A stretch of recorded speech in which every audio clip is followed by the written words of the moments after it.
past in the book, like it was built wall and Operation Warp Speed for Middle East, and they were all different in their originations. And Jared, one of the things I think that drove so many kind of professional politicians and politicos in the media crazy is the fact that this is how Trump did policy, and that in many cases it actually ended with more success than the professional politicians ever achieved. Obviously, the most clear example here being the Abraham Accords, where peace in the Middle East had been delegated to these so-called experts at the State Department for generations. You're appointed in charge of trying to bring about Middle East peace. Everybody in the media laughs and scoffs. Jared Kushner, well, what expertise does he have? And a couple of years later, you're walking out with 4 agreements from Arab nations with Israel for normalization of relations.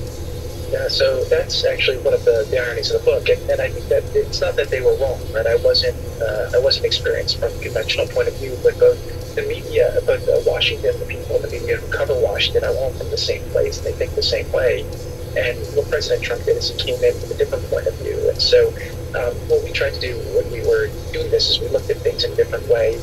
We were criticized very viciously for 3.5 years for not approaching issues in the Middle East the same way that it had been done before, whether it was moving the embassy to Jerusalem, which was a very, very big decision. I think readers inside the Situation Room debates that we had, where the Secretary of State, Secretary of Defense, the whole intel agency was basically warning President Trump that if he did it, World War III would break out, to getting out of the Iran deal, which was a terrible deal, and then also the different negotiations and conversations that we had with different world leaders in the Middle East, whether it was MBS, FBC, Netanyahu, and how ultimately all the right people ended up being in the right place at the right time to do the right thing. And people ask me how it occurred. I say it occurred on Plan C, but only because we went through the alphabet and failed 3 times before actually getting there. And I try to detail in the book all the different things that we tried that failed, but then also what we learned from each one, and then how we moved it forward. And again, the media thinks much more linearly, but unfortunately, to do very hard things, you have to think a little bit more creatively.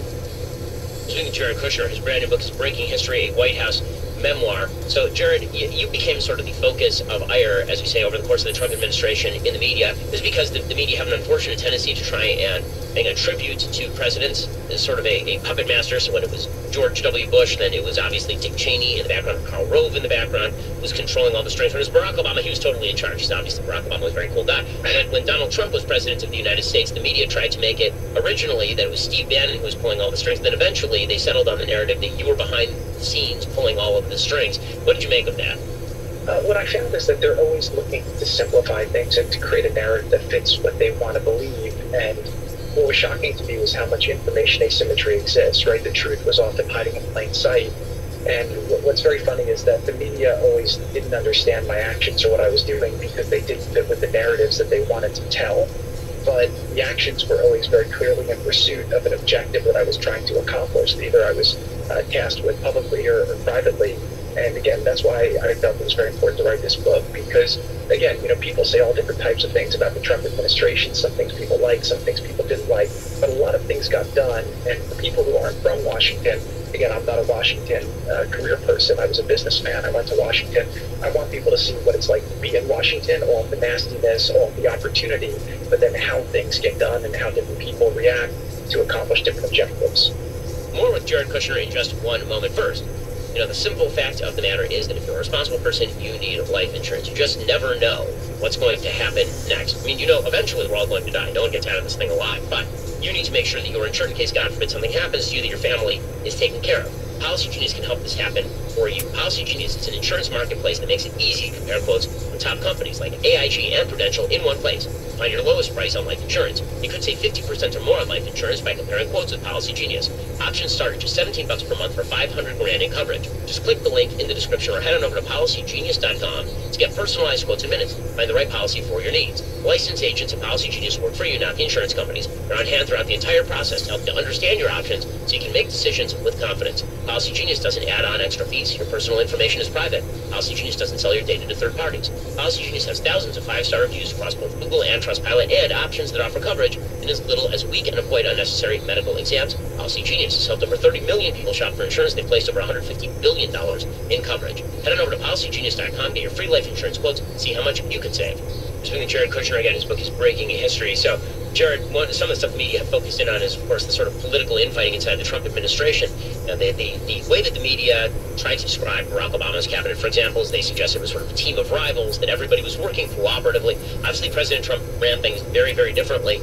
he was not averse to conflict inside his own cabinet or among the people who were advising him, and that conflict now has broken out into the open. Steve Bannon, who, as people who listen to the show for a while know, is not my favorite human being, and that's putting it mildly, is now accusing you of being a leaker and suggesting that you were the nefarious force inside the White House. What exactly was Steve's role when he first entered the White House with you, and how did that evolve over time into the point where President Trump was calling him Sloppy Steve and firing him?